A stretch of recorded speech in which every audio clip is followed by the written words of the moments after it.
Olá pessoal, espero que estejam todos bem. Hoje nós daremos continuidade à disciplina de Engenharia de Processos com a aula 16. E nesta aula nós veremos alguns dos principais indicadores de desempenho de processos químicos. Bem, isso dá continuidade ao que nós vemos na aula anterior, que nós estabelecemos que uma vez então fixadas as condições do diagrama da cebola com a definição do reator, dos sistemas de separação, trocadores de calor e também de utilidades, temos as condições de realizar os balanços de massa e energia de um processo químico. Tá? Então vimos alguns direcionamentos, algumas estratégias para a realização desses balanços e em conjunto com esses balanços nós temos também condição de realizar alguns cálculos a partir dos resultados para medir um pouco alguns termos de eficiência e de indicadores de desempenho, tá bem? Já na aula de hoje, nós veremos agora então um pouquinho dos indicadores de desempenho de processos químicos, tá? Que são importantes quando nós queremos avaliar, né, e mensurar de alguma forma, né, a viabilidade de um processo, e nesse sentido nós podemos mensurar essa viabilidade de acordo com indicadores de diversos aspectos, tá bem? Os principais são os indicadores técnicos, os indicadores econômicos, indicadores ambientais ou ainda indicadores sociais.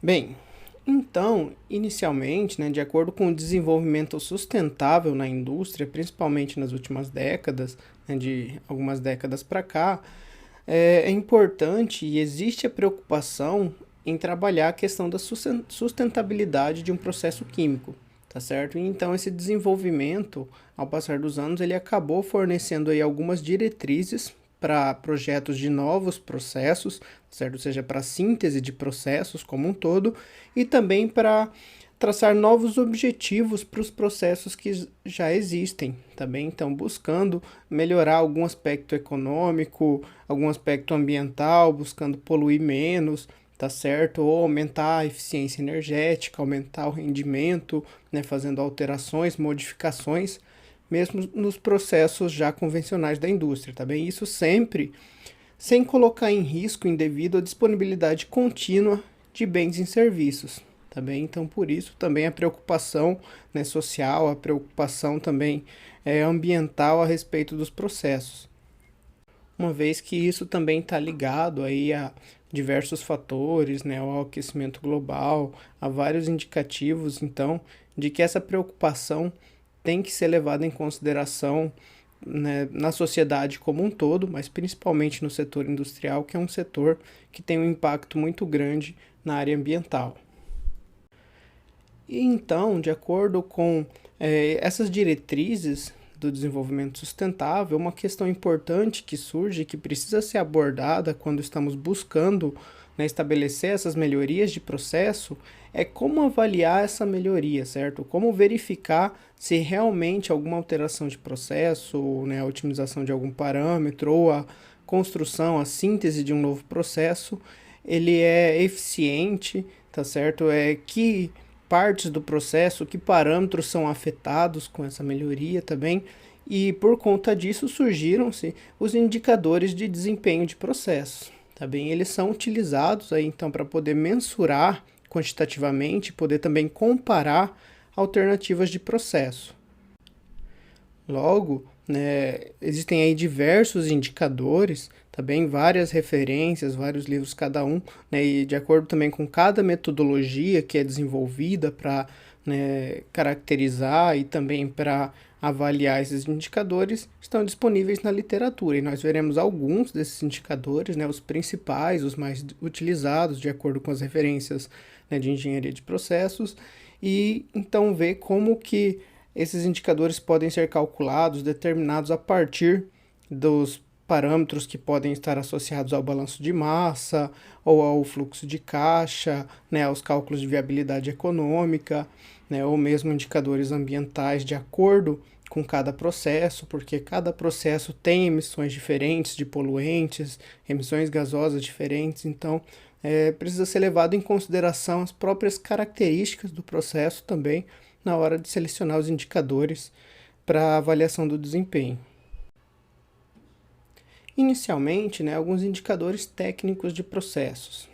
Bem, um deles é a conversão, tá certo? Um parâmetro que nós já relembramos e discutimos, né, nas aulas anteriores, na parte de síntese de sistemas reativos, e que representa no processo a fração da alimentação, ou que é convertida, em produtos em relação a um determinado reagente. Normalmente, né, esse é o reagente limitante ou o reagente principal da reação ali envolvida. No entanto, uma preocupação, né, que surge na hora de avaliar essa conversão é especificar e ter a noção se é a conversão por passe no reator ou se é a conversão global do processo, tá bem? E daí isso se diferencia, né, agora no momento então onde nós já mapeamos as etapas de processo, tanto de reação quanto de sistemas de separação, né, nós vemos então que é necessário obter o produto na pureza, nas condições, né, nos padrões de qualidade necessários do mercado, e no entanto, ao fazer isso, como a grande maioria dos processos na prática não possuem uma conversão de 100%, né, e poucos, né, chegam perto disso, então é necessário de alguma forma reaproveitar todo o reagente, tudo que não reage, né, e reprocessar isso, né, utilizando correntes de reciclo, né, tratando às vezes ou aplicando ainda alguma operação sobre essa corrente para que ela volte a condições iniciais e possa ser realimentada no processo. E dessa maneira, então, por conta desse reciclo, é possível avaliar a conversão do processo com uma visão focada no reator, onde daí nós obtemos a conversão por passe no reator, ou uma visão global do processo como um todo. Uma vez que a gente está reciclando isso, nós estamos, né, também, então, voltando a converter isso. E, portanto, né, se nós analisarmos a conversão global, pode ser que ela seja, e ela é normalmente, né, deve ser maior que a conversão por passe no reator. Então, nós podemos avaliar essas conversões de duas formas diferentes, como a gente vai ver aqui nessas equações. Bem, a conversão por passe no reator, então, ela é definida quando nós fazemos o balanço, né, na fronteira ao redor do reator, considerando o que é alimentado do reator e o que é retirado do reator após a reação ocorrer ou ao final do comprimento do reator, né, na saída do reator para regimes em estado estacionário.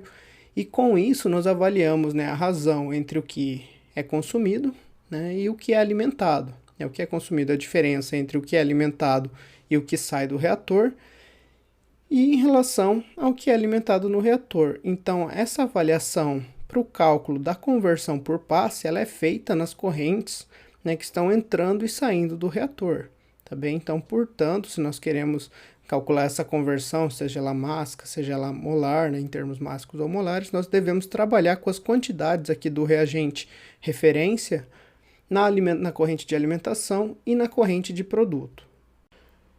Porém, já na conversão global, o princípio é o mesmo. No entanto, a corrente para a qual nós avaliamos e fazemos a análise do cálculo da conversão para determinar a razão entre o que entra e o que sai são as correntes de alimentação global e de saída do produto de interesse, né, uma ou mais saídas. Se tiver mais de uma saída, vamos, né, então somar as quantidades em todas, do processo como um todo, tá bem? Então aqui nós fazemos a diferença, né, vemos o que é consumido por passe no processo, ou seja, que vai representar aqui o quanto é consumido de forma global no processo, sobre o quanto é alimentado no processo, tá bem? Então a conversão global, ela é calculada com base nessas outras correntes, a corrente de alimentação global e a corrente de saída global do processo, carregando as quantidades de reagente em cada uma dessas correntes.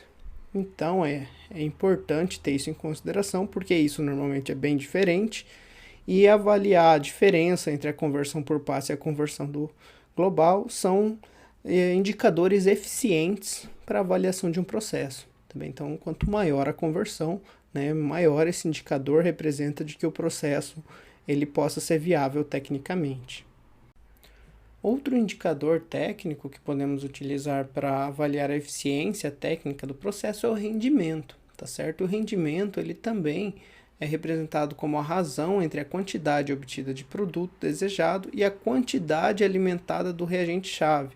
Então, relembrando, o rendimento é uma razão, né, produto-reagente. tá certo? E ela também pode ser avaliada por passe no reator ou de forma global, considerando as correntes de entrada e saída globais do processo. Tá bem? Então, seja, né, J aqui o nosso produto de interesse e 0 a quantidade alimentada, né, do reagente-chave, do reagente de referência, nós podemos determinar esse rendimento considerando aqui o sistema ou reator, ou por conta do reciclo, né, após as etapas de separação, avaliando o quanto sai de produto e o quanto é alimentado no processo em si, nós podemos então também calcular o rendimento de forma global, tá bem?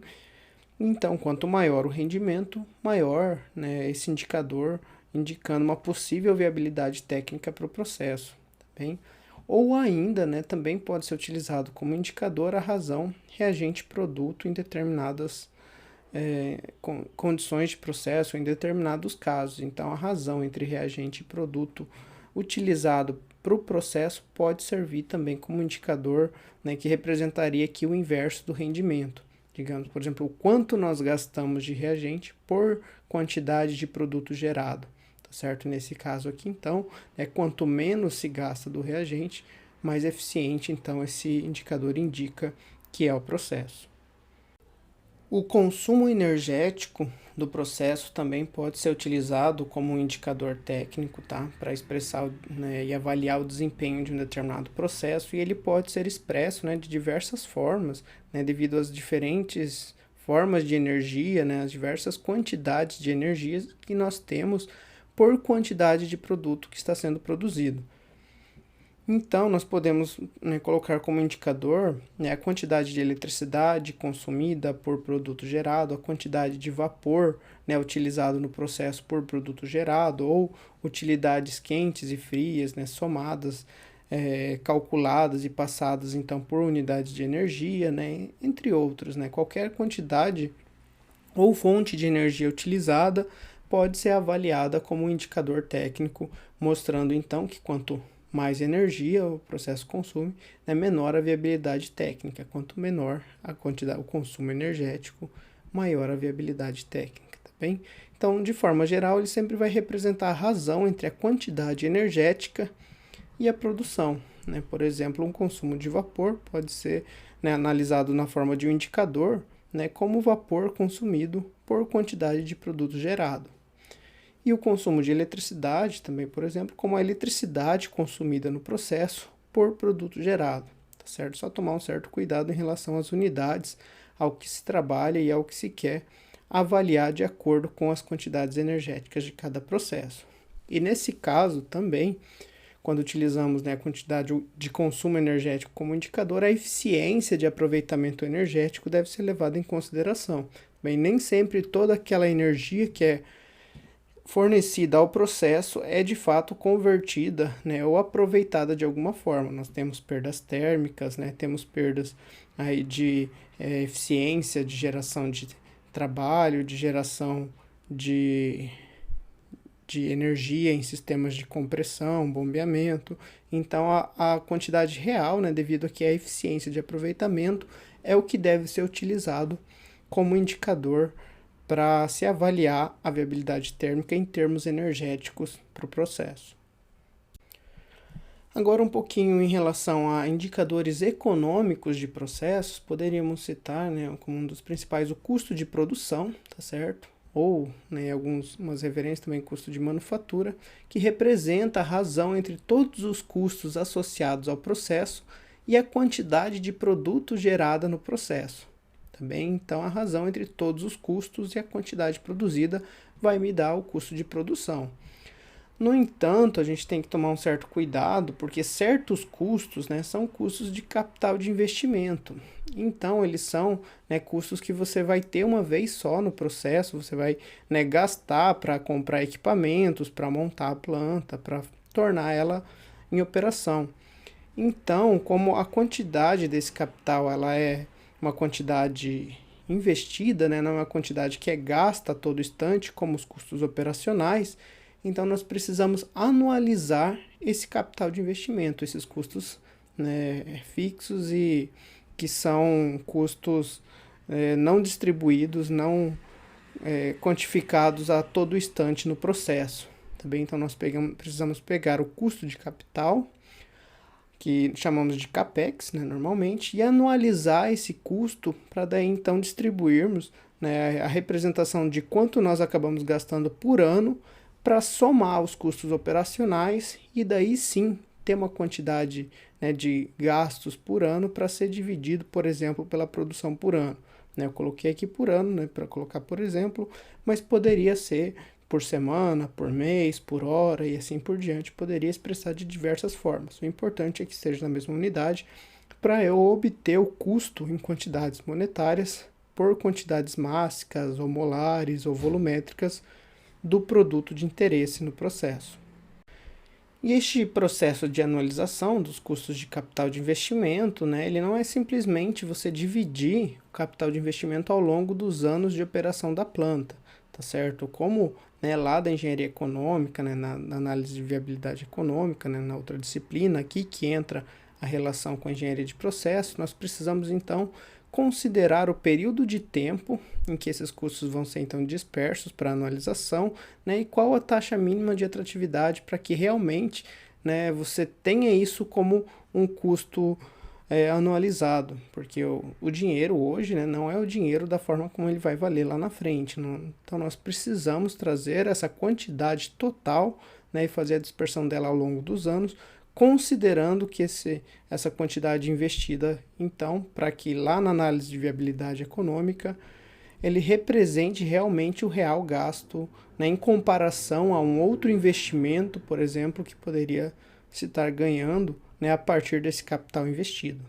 Então, por isso é necessário, né, estipular o período de tempo, normalmente o tempo de vida útil da planta, e daí as referências trazem, né, normalmente valores de 10 até 30 anos, dependendo de cada processo, e costuma-se adotar algum valor nessa faixa, e também a taxa mínima de atratividade depende de lugar para lugar, né, de país para país, mas tem que ser realizado um estudo de mercado para estabelecer esse valor e a partir daqui poder-se então anualizar os custos de capital, para que somados aos custos operacionais, que representam então os custos com utilidade, com mão de obra, né, os custos que são gastos a todo instante no processo, e então determinar-se o real custo de produção do produto gerado no processo, do que pretende-se vender, né, a partir do processo industrial. Tá bem? Bom, outro indicador econômico que é bastante utilizado é a margem de contribuição. Bem, e de maneira simples, né, nós podemos dizer que é o quanto sobra da receita obtida com as vendas dos produtos para pagar os custos fixos, tá bem? Após o pagamento dos custos e despesas variáveis, tá certo? Ou seja, né, desconta-se do lucro bruto gerado com a venda do produto no processo, os custos operacionais e o que sobra sem considerar os custos fixos, então isso é chamado de margem de contribuição e ela permite já prever a viabilidade do projeto, né, em termos econômicos, porque para que o processo seja viável economicamente, essa margem de contribuição ela precisa ser positiva, tá certo? Porque ela ainda não pagou os custos fixos, mas aqui você já tem uma primeira indicativa, né, que é possível então estimar e avaliar se realmente você tem capital depois para estar pagando o restante dos custos fixos e ver que o processo vai continuar ainda com um valor, né, de lucro líquido,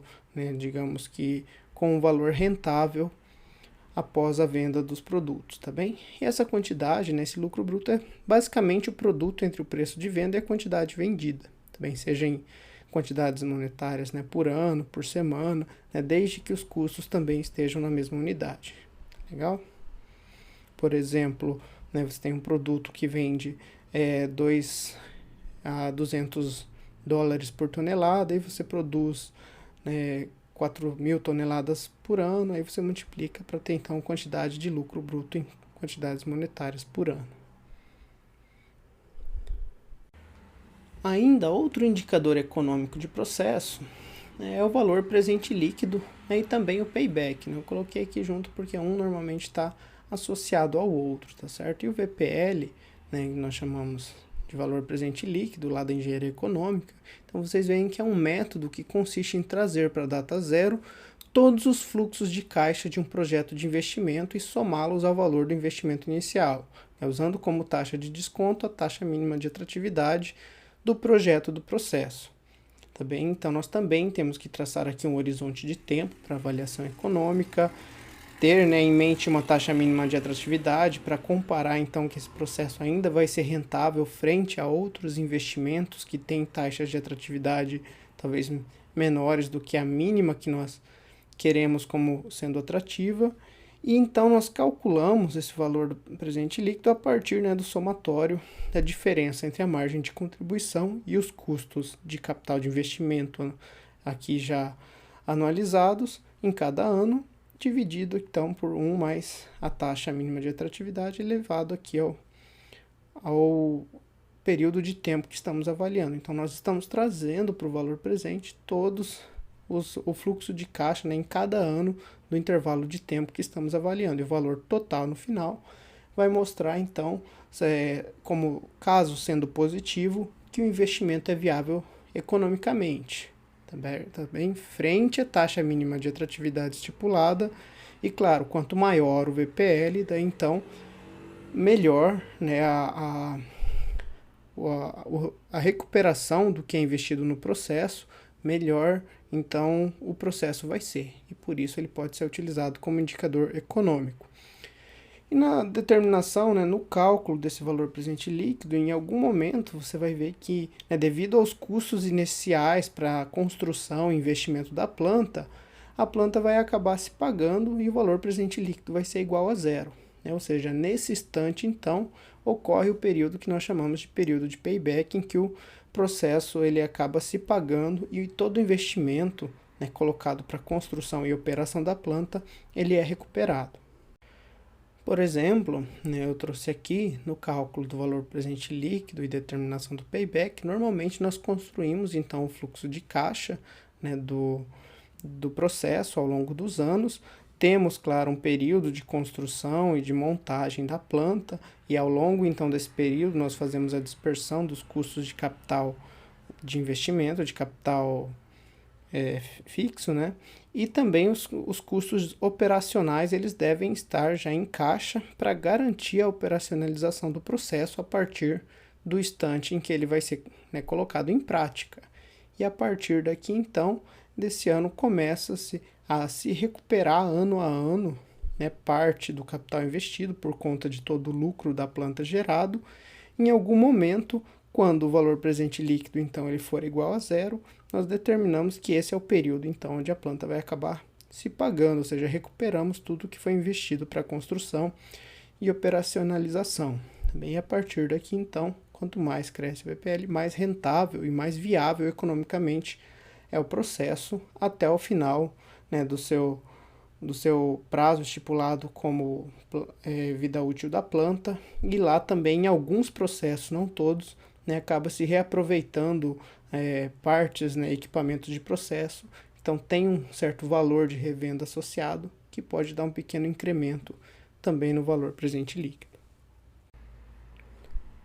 Bem, agora sobre os indicadores ambientais de processo, né, existem várias metodologias para classificar e para, digamos que, apresentar indicadores, e elas devem ser escolhidas de acordo, né, com os resíduos e efluentes gerados de cada processo. Também, então, daí você precisa fazer uma pesquisa, né, um pouco mais apurada nas literaturas para ver qual a melhor opção ou qual você tem dados à disposição para fazer o cálculo desses indicadores.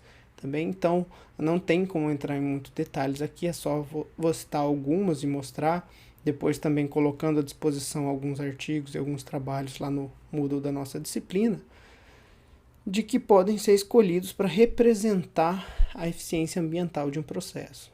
Bem, e nesse caso, né, poderia-se aí ter uma disciplina toda só para falar de indicadores ambientais de processo, porque são muitas metodologias, muitos indicadores, né, e todos eles têm uma relação com as condições de processo que precisam ser bem especificadas de acordo com a maneira que vamos fazer o cálculo desse indicador.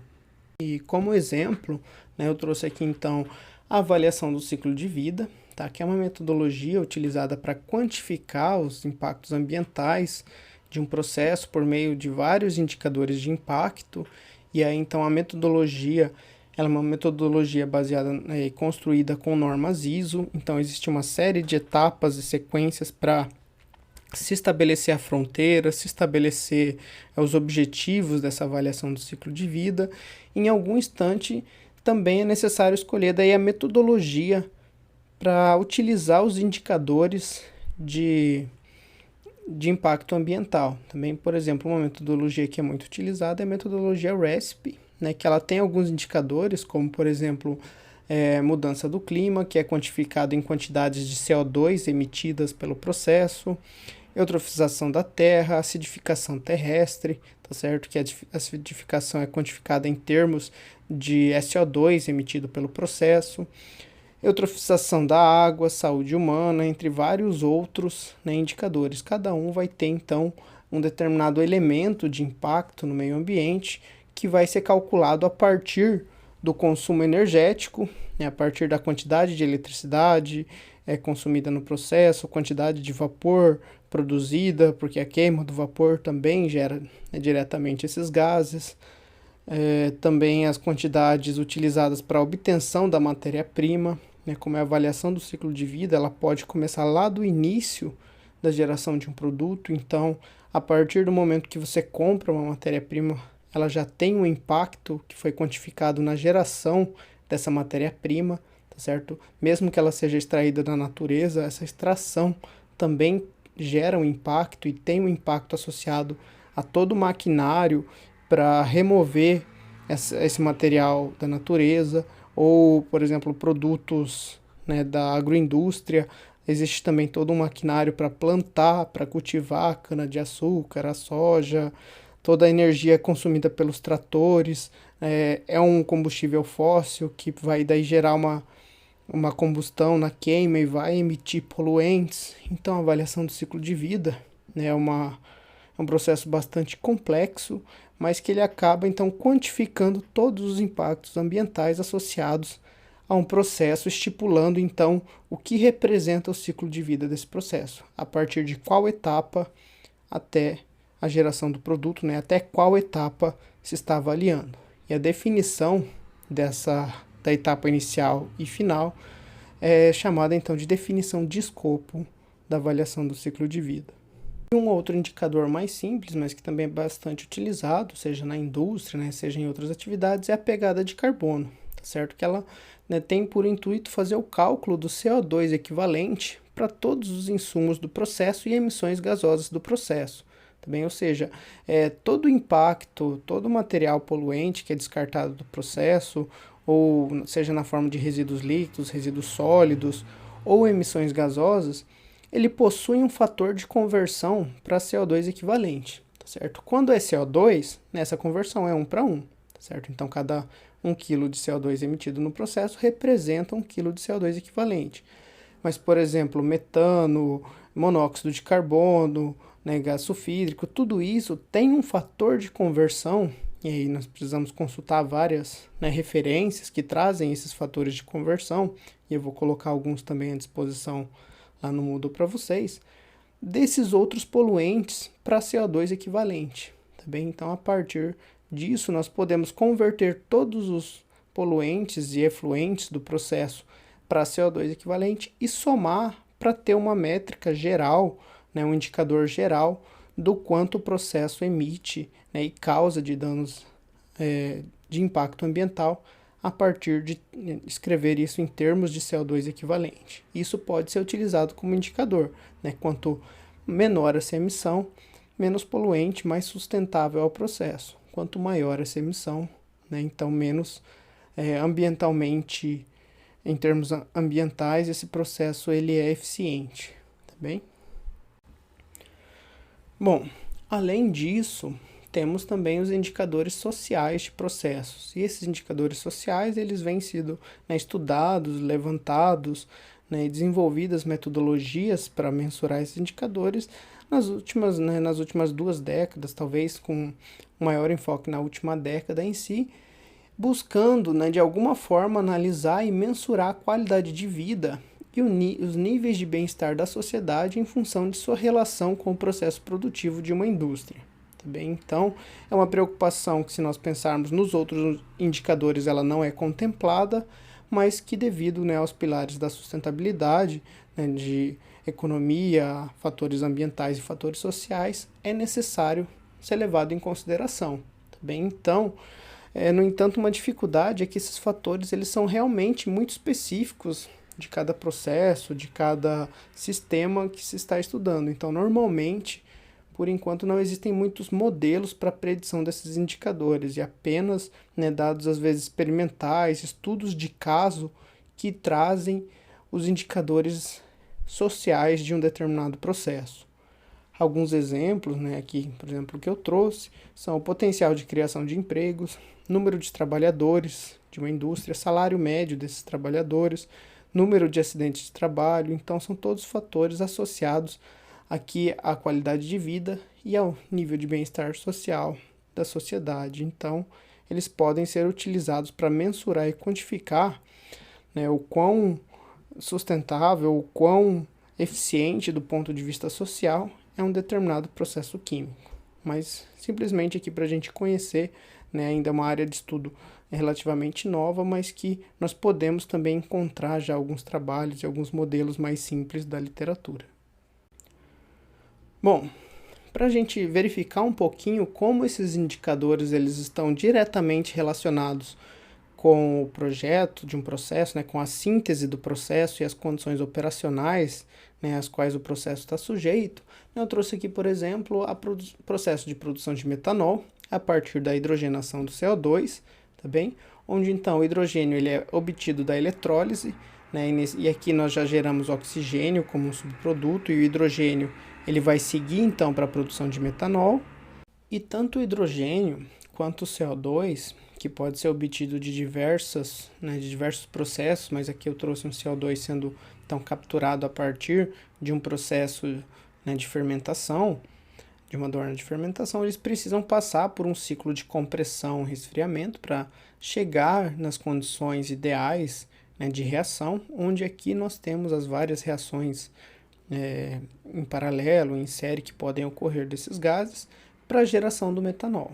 Bem, e aí parte da corrente é aproveitada também na integração energética para resfriar as outras correntes de processo ou aquecê-las, né, na verdade, por conta da alta condição de pressão e temperatura do reator, e parte já segue direto então para o sistema de separação, onde nós temos aqui alguns tanques flash, uma coluna de destilação para reciclar, né, todos os gases que não são convertidos em produtos, e também para remover os subprodutos gerados aqui das reações, né, de síntese do metanol. Em algum momento, então, nós temos, após a destilação e geração do metanol como componente leve nessa coluna, sua condensação para remoção então e armazenamento de um produto líquido no processo. Bem, então, de forma geral, esse é um dos processos de produção de metanol, e eu trouxe ele para mostrar alguns indicadores, né, de um trabalho onde eu busquei avaliar algumas condições de processo de alguns equipamentos para verificar como os indicadores do processo eles variam em função de se buscar uma alternativa ótima do ponto de vista econômico e uma alternativa ótima do ponto de vista ambiental para a síntese desse processo. E tanto o hidrogênio quanto o CO2, que pode ser obtido de diversos processos, mas aqui eu trouxe um CO2 sendo então capturado a partir de um processo, né, de fermentação, de uma adorna de fermentação, eles precisam passar por um ciclo de compressão e resfriamento para chegar nas condições ideais, né, de reação, onde aqui nós temos as várias reações em paralelo, em série, que podem ocorrer desses gases para a geração do metanol. Bem, e aí parte da corrente é aproveitada também na integração energética para resfriar as outras correntes de processo ou aquecê-las, né, na verdade, por conta da alta condição de pressão e temperatura do reator, e parte já segue direto então para o sistema de separação, onde nós temos aqui alguns tanques flash, uma coluna de destilação para reciclar, né, todos os gases que não são convertidos em produtos, e também para remover os subprodutos gerados aqui das reações, né, de síntese do metanol. Em algum momento, então, nós temos, após a destilação e geração do metanol como componente leve nessa coluna, sua condensação para remoção, então, e armazenamento de um produto líquido no processo. Bem, então, de forma geral, esse é um dos processos de produção de metanol, e eu trouxe ele para mostrar alguns indicadores, né, de um trabalho onde eu busquei avaliar algumas condições de processo de alguns equipamentos para verificar como os indicadores do processo eles variam em função de se buscar uma alternativa ótima do ponto de vista econômico e uma alternativa ótima do ponto de vista ambiental para a síntese desse processo. Então, nisso, né, por exemplo, essa tabela aqui à esquerda traz alguns parâmetros de processo que foram avaliados, como, por exemplo, a razão de compressão entre etapas, né, do ciclo de compressão e resfriamento dos gases no início, parâmetros do reator, número de tubos, diâmetro dos tubos, por ser um reator tubular, né, multitubular, né, um PFR, para esse caso aqui, o comprimento dos tubos, a razão de refluxo na coluna de destilação, a fração de separação, né, nas separações flash, a pressão de operação dessa separação flash. Então, um algoritmo, né, a modelagem e a aplicação de um método de otimização para os modelos que representam esses dois indicadores no processo, foram então trabalhados em busca de determinar as melhores condições do ponto de vista onde é obtido um valor máximo de valor presente líquido e a alternativa onde é obtido um valor mínimo de emissão de CO2, claro, sujeito às restrições de produção mínima da geração de metanol. E há outras restrições que são implícitas desse processo, tá bem? E nessas duas situações, nessas duas condições ótimas que foram obtidas aqui a partir da modelagem e otimização, verificamos então que os indicadores eles são, né, distintos de acordo então com as condições de processo que se obtém por meio das variáveis de resposta do processo de otimização. Então aqui temos, por exemplo, a conversão global e a conversão por passe, né, tanto para o caso de maior rentabilidade econômica e para o caso de melhor eficiência em termos de poluição ambiental, né, em emissões de CO2, a quantidade de consumo energético, né, em tonelada de vapor por tonelada de metanol ou quilowatt-hora de eletricidade por tonelada de metanol produzido, a razão aqui para o consumo de hidrogênio por quilograma de metanol produzido ou o consumo em quilogramas de CO2 por quilograma de metanol produzido, e com isso então eu consigo avaliar e ter um direcionamento aqui de como encontrar talvez uma alternativa que ela seja intermediária e possa então contribuir tanto para condições boas de eficiência econômica, de viabilidade econômica, tanto também levar em consideração um processo que pode causar uma quantidade menor de emissões de CO2 e gerar um menor impacto ambiental no sistema onde está sendo implantado esse processo. Então vejam aqui que, né, esses indicadores eles são importantes e permitem que eu possa comparar as alternativas em função de diferentes condições operacionais em que eu estou trabalhando ou que eu estou operacionalizando um processo ainda na etapa de síntese de processo. Tá bem? Então, por isso os indicadores eles são muito importantes.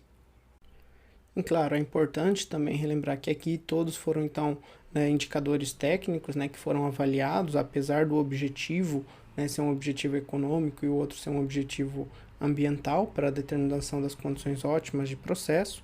Porém, esses indicadores eles são suficientes para indicar, né, que devido à alta conversão ou devido, né, uma baixa razão de consumo reagente-produto, né, aqui no caso abaixo de 1, que realmente esse processo ele tem uma boa, né, viabilidade técnica, né, ele tem um bom desempenho tecnicamente e também por apresentar valores, né, positivos para o valor presente líquido ou ainda, né, valores baixos dependendo, né, da quantidade de metanol gerado, de CO2 liberado para a atmosfera. bem claro, a simulação aqui, né, do processo foi realizada no Aspen, e então, porém, para qualquer tipo de processo e outros indicadores, sejam os ambientais, sociais ou econômicos que a gente viu, eles também podem ser avaliados, né, de uma forma associada aos parâmetros de processo, como esses parâmetros que foram associados aqui. Também, e aqui o gráfico, né, de radar, né, o gráfico de aranha, é uma boa alternativa quando nós queremos comparar, né, alternativas de processo em relação aos indicadores de processo. Tá bem? Então a gente consegue avaliar e comparar as alternativas de forma visível, né, bem visível, e a diferença entre uma e outra com esse tipo de gráfico, né, que é bastante utilizado quando, né, nós queremos avaliar os indicadores. E então, como atividade, né, da aula de hoje, né, então eu vou deixar que vocês definam pelo menos um indicador técnico, um indicador econômico e um indicador ambiental que pode ser avaliado no processo do projeto de vocês, tá? Mostrar então como é feito o cálculo desse indicador e escolher um técnico, um econômico e um ambiental, tá? Não precisa se preocupar com o indicador social, porque é algo mais complicado e difícil de ter referências, e indicar também os valores desses indicadores apontados na literatura, sejam em artigos, notícias, né, livros, sobre o processo que vocês estão trabalhando, que vocês estão fazendo a síntese na disciplina, no projeto técnico de vocês, tá legal? Aqui as principais referências da aula, tá certo? E obrigado pela atenção de vocês. Até a próxima aula, onde na próxima aula, né, já relembrando aqui, nós faremos um Kahoot, né, sobre os conteúdos anteriores da parte de síntese de processo. Portanto, deem uma revisada no conteúdo das outras aulas para que vocês possam participar e interagir, né, conseguindo então responder as questões da atividade da próxima aula. Até a próxima.